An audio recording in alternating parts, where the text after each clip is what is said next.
ምዕራፍ 18 ኢየሱስ ይህን ካለ በኋላ ከደቀ መዛሙርቱ ጋር ሆኖ የቄድሮንን ሸለቆ ተሻገረ።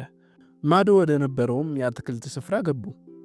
ብዙውን ጊዜ ኢየሱስ ከደቀ መዛሙርቱ ጋር በዚያ ስለሚገናኝ አሳልፎ የሰጠው ይሁዳም ቦታውን ያውቅ ነበር። ይሁዳም ወታደሮችን እንዲሁም ከካህናት አለቆችና ከፈሪሳውያን የተላኩ ሎሌዎችን እየመራ ወደ አትክልቱ ስፍራ መጣ። እነርሱም ችቦ፣ ፋኖስና የጦር መሳሪያ ይዘው ነበር። ኢየሱስም የሚደርስበትን ሁሉ አውቆ ወጣና የምትፈልጉት ማንን ነው አላቸው። እነርሱም የናዝሬቱን ኢየሱስን አሉት። ኢየሱስም እርሱ እኔ ነኝ አላቸው። አሳልፎ የሰጠውም ይሁዳ ከእነርሱ ጋር ቆሞ ነበር። ኢየሱስም እርሱ እኔ ነኝ ባለ ጊዜ ወደ ኋላ አፈግፍገው መሬት ላይ ወደቁ። እንደገናም የምትፈልጉት ማንን ነው ሲል ጠየቃቸው። እነርሱም የናዝሬቱን ኢየሱስን አሉት። ኢየሱስም መልሶ እርሱ እኔ ነኝ ብያችኋለሁ እኮ። እኔን የምትፈልጉ ከሆነ እነዚህ ይሂዱ፣ ተዋቸው አለ።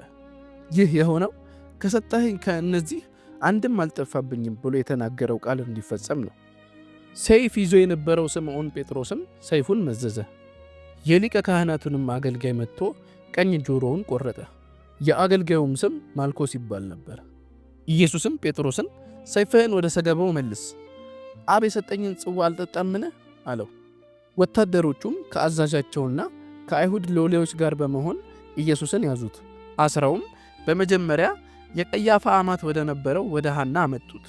ቀያፋም የዓመቱ ሊቀ ካህናት ነበር። ቀያፋም ለሕዝቡ ሲባል አንድ ሰው ቢሞት ይሻላል ብሎ አይሁድን የመከረ ነበር። ስምዖን ጴጥሮስና አንድ ሌላ ደቀ መዝሙር ኢየሱስን ተከተሉት። ይህም ደቀ መዝሙር በሊቀ ካህናቱ ይታወቅ ስለነበር ከኢየሱስ ጋር ወደ ሊቀ ካህናቱ ግቢ ገባ። ጴጥሮስ ግን ከበሩ ውጭ ቀረ።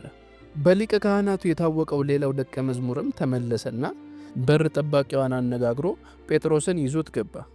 በር ጠባቂዋም ጴጥሮስን አንተ ከዚህ ሰው ደቀ መዛሙርት አንዱ አይደለህምን አለችው።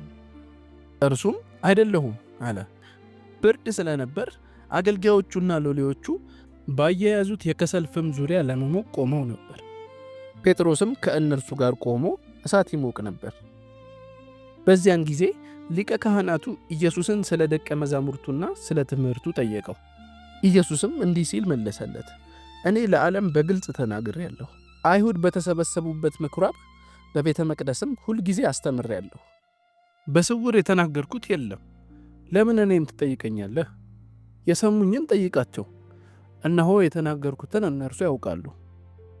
ኢየሱስ ይህን በተናገረ ጊዜ አጠገቡ ቆመው ከነበሩት ሎሌዎች አንዱ ለሊቀ ካህናቱ የምትመልሰው እንዲህ ነውን ብሎ በጥፊ መታው። ኢየሱስም ክፉ ተናግሬ ከሆነ ክፉ መናገሬን መስክር፣ እውነት ከተናገርኩ ግን ለምን ትመተኛለህ አለው። ሐናም ኢየሱስ ታስሮ እንዳለ ወደ ሊቀ ካህናቱ ወደ ቀያፋ ላከው።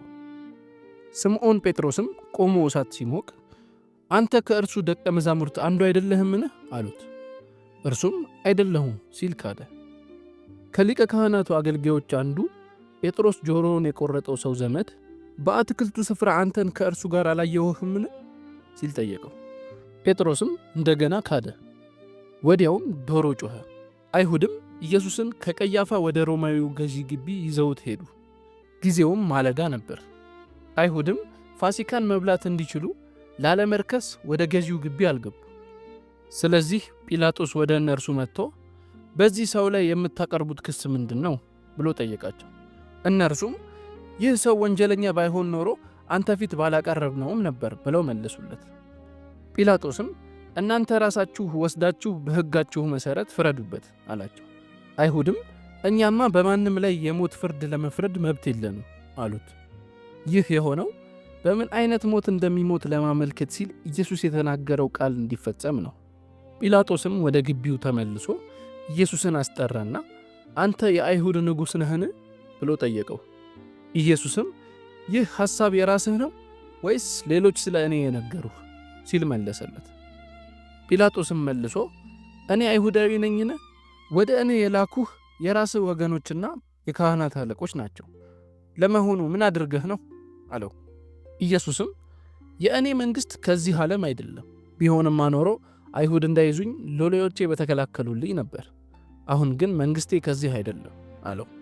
ጲላጦስም ታዲያ ንጉሥ ነህ ማለት ነዋ አለው።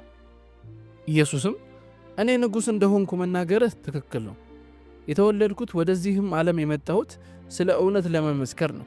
ከእውነት የሆነ ሁሉ ይሰማኛል አለው። ጲላጦስም እውነት ምንድን ነው አለው።